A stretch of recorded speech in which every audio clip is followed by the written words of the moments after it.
हेमंत सोरेन के हाथों को मजबूत करेंगे और एक झारखंड को नया और दिशा की ओर ले जाएंगे। झारखंड की दशा और दिशा को सुधारने की बात होगी। छात्र राजनीति में सड़क पर उतर करके हमेशा छात्रों की आवाज को बुलंद करने वाला नौजवान क्रांतिकारी संघर्ष के पथ पर चलने वाला रवि कुमार 25 फरवरी 2024 को झारखंड मुक्ति मोर्चा का दामन थामने जा रहा है और हजारों की संख्या में नौजवान युवा छात्र जो हैं वह झारखंड मुक्ति मोर्चा के साथ जुड़ेंगे।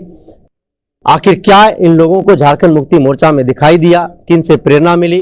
जो छात्र राजनीति के लिए जाने जाते हैं, हमेशा युवाओं की जन मुद्दों को लेकर के मुखर रहने के लिए जाने जाते हैं, वैसे युवा झारखंड मुक्ति मोर्चा का दामन थामने जा रहे हैं। आखिर क्या मकसद है, क्या इन लोगों की सोच है, क्या इन लोगों का विजन है? रवि से ही बातचीत करते हैं। रवि, सबसे पहले तो जोहार रहेगा भाई। जोहार रहेगा दादा आपको भी। झारखंड मुक्ति मोर्चा का दामन थामने का उद्देश्य क्या है? आखिर क्या आपने ऐसा देखा कि आपने यह डिसीजन लिया कि मुझे झारखंड मुक्ति मोर्चा का दामन थामना चाहिए?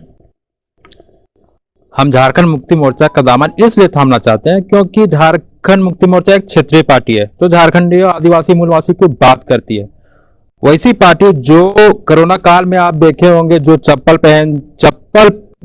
पैरों में चप्पल भी जिनके नहीं थे, उस कोरोना काल में इतना महामारी चल रहा था, फिर भी हेमंत सोरेन की सरकार ने, महागठबंधन की सरकार ने उन लोगों को हवाई जहाज से लाने का काम किया।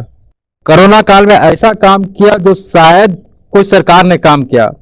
वो सरकार जो आदिवासियों मूलवासियों की बात करता है, वो सरकार जो अब जो आपका प्रधानमंत्री इंदिरा आवास जो मिलता है, जो एक रूम का जो आवास मिलता है, जहां रहने के लिए लोगों को जगह भी नहीं मिलता, मान लीजिए 4 परिवार का लोग रहे तो एक आवास में, वैसे सरकार जो 3 कमरे के आवास देने का काम कर रही है, वैसी सरकार जो यहाँ की जन भावना को सुनने के काम कर रही है, यहाँ के लोगों को, छात्राओं को, यहाँ के लोगों को रोजगार देने का काम कर रही है। इसलिए मेरा मकसद है कि हम क्षेत्रीय पार्टी में जाए, ताकि तो क्षेत्रीय में तो आंसू भी आता है। हाँ, आंसू का बात करते हैं, ऐसा आप पार्टी का बात करते हैं जो सिर्फ नाम तो सिर्फ एक आंसू है, और वो उनका मकसद था, छात्र राजनीतिक से वो उभरे थे सुदेश महतो, लेकिन छात्र के लिए कब आंदोलन किया? जब सरकार में बैठने के बाद हमेशा वो सरकार में रहे, जब भी बीजेपी की सरकार रही है, मुख्यमंत्री के पास हमेशा रहे हैं सरकार, लेकिन कब उनके कार्यकाल में कब जेपीएससी का एग्जाम सही ढंग से हुआ, कब जेएसएससी का एग्जाम सही ढंग से हुआ? आप एक भी गिनती बता दीजिए तो। कब उन जिस मकसद से आंसू पार्टी बनी थी, कब उन छात्र लोगों का काम किया है सही करने का? अब देखिए ना, जब चुनाव नजदीक आने लगा है तो लोग छात्रों के लिए आंदोलन शुरू करने, मतलब 4 साल ये लोग गायब था। और सुदेश महतो जी को तो बोलिए मत, इतना बड़ा बड़ा तो अपने लिए प्रॉपर्टी खड़ा कर लिया, लेकिन छात्रों के लिए क्या किया?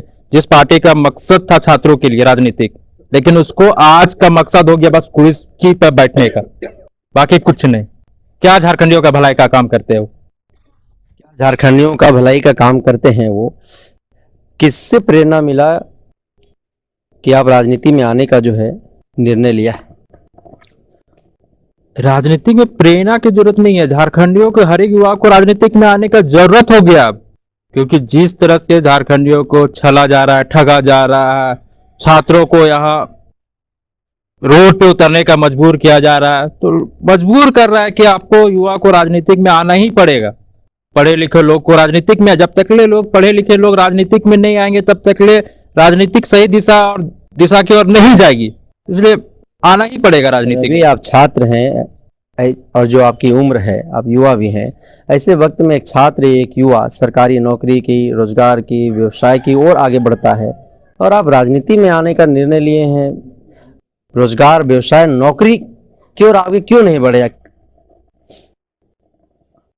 अगर आप बोल रहे हैं युवा की नौकरी के कगार में, तो जरूरी है कि नौकरी आदमी को करना ही चाहिए, लेकिन अगर आप राजनीतिक में आके आप सही दिशा के राज को लेकर जाइएगा, आने वाले भविष्य को सही दिशा के लेकर निर्णय लीजिएगा, तो मेरे अलावा और कई लोग हैं जो सही दिशा में झारखंड जाएगा, सही दिशा में यहाँ के लोग जाएंगे, सही दिशा में यहाँ के छात्र जाएंगे, उन लोगों को और रोजगार मिलेगा। तो इसलिए मकसद है कि खास करके युवा को, पढ़े लिखे युवा को राजनीतिक में आना बहुत जरूरी है, क्योंकि झारखंड को 23 साल हो गया अलग होने, झारखंड अलग राज्य को, फिर भी आज जो झारखंड को मिलना चाहिए वो नहीं मिल रहा है। तो मजबूर कर रहा है कि आपको राजनीतिक में आना ही पड़ेगा। सड़क पे कितना दिन तक आप आंदोलन करते रहिएगा? पार्टी में आके राजनीतिक सही दिशा और दिशा बनाएंगे। फिर आप उस पार्टी को ही क्यों चुने जिस पार्टी के ऊपर वर्तमान समय में भ्रष्टाचार का आरोप है और उनके कार्यकारी अध्यक्ष जेल के अंदर हैं? आखिर वही पार्टी क्यों?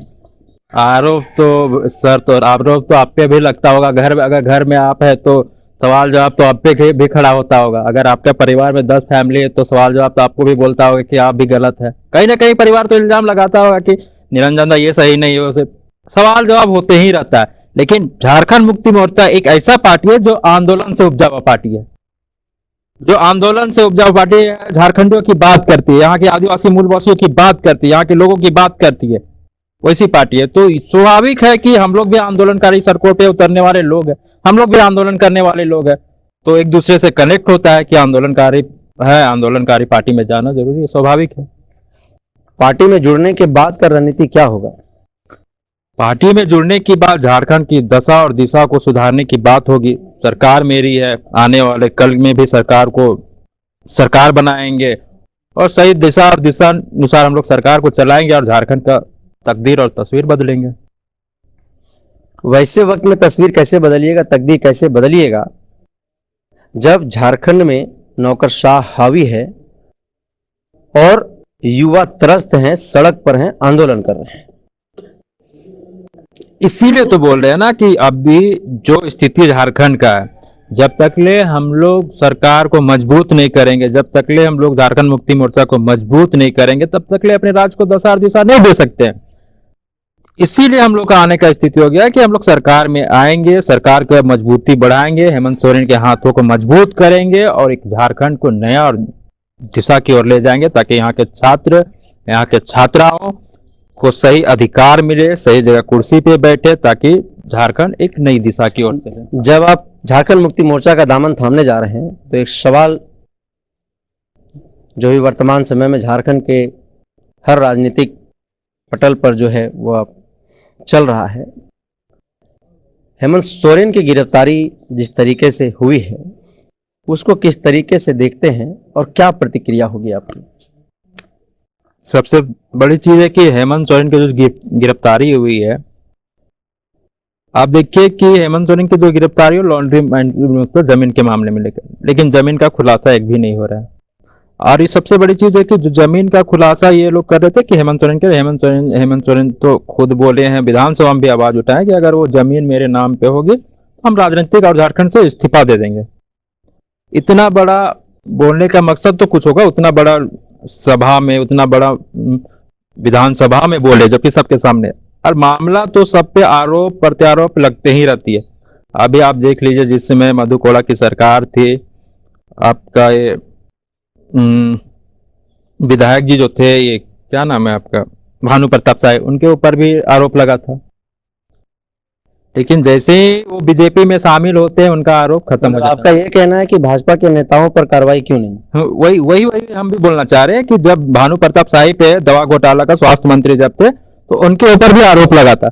सेम आरोप बंधु तिर्की भी जब साथ में मंत्री थे तो उनके ऊपर बस आरोप लगा तो तुरंत उनका विधायकी चला गया। लेकिन सेम आरोप भानु प्रताप शाही पे भी लगना चाहिए। तो आखिर आज भानु प्रताप शाही बचे हुए क्यों हैं? ये तो सवाल तो खड़ा करना लाजमी बनता है। लेकिन सुनने वाले कौन है? केंद्र में जिसकी सरकार वो तो सुन नहीं रही है। जानबूझ के केंद्र की सरकार हेमंत सोरेन को परेशान कर रही थी। जब से सरकार बनी थी तब से सरकार गिराने का परेशान कर रही थी, क्योंकि हेमंत सोरेन झारखंड को सही दिशा की ओर ले जा रहे थे। लेकिन बीजेपी नहीं चाहती थी कि झारखंड राज्य आगे बढ़े और हेमंत सोरेन का छवि सही दिशा की ओर जाए। आपके अलावा और कितने लोग, कितनी संख्या में जो है झारखंड मुक्ति मोर्चा का दामन 25 फरवरी को थामने वाले हैं? वो तो देखने वाली जवाब होगा, आप भी देखिएगा, उसमें तो आप भी कवरेज कीजिएगा। ऐतिहासिक हम लोग हेमंत सोरेन के हाथों को मजबूत करने जा रहे हैं। काफी 1000-2000 की संख्या में हम लोग एकदम हेमंत सोरेन के हाथों को मजबूत करेंगे और एक नई दिशा की ओर झारखंड मुक्ति मोर्चा की ले जाएंगे।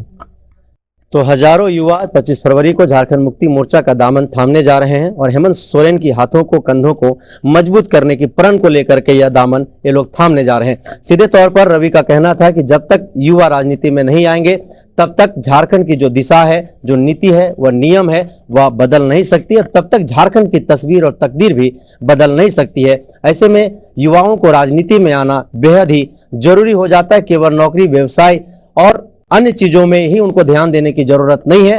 अब समय और परिस्थितियां बदल चुकी है और प्रकृति का नियम बदलाव है। ऐसे में युवाओं को चढ़ बढ़ करके राजनीति में हिस्सा, भागीदारी लेनी चाहिए। सदन के भीतर जितने अधिक संख्या में युवाओं की भागीदारी होगी उतना ही बढ़िया इस राज्य का संचालन होगा, विकास होगा, ऐसा रवि कुमार का कहना था। तो लगातार ऐसे अन्य खबरों से हम आपको अवगत कराते रहेंगे। तब तक आप बने रहिए द जनसभा के साथ। जोहार।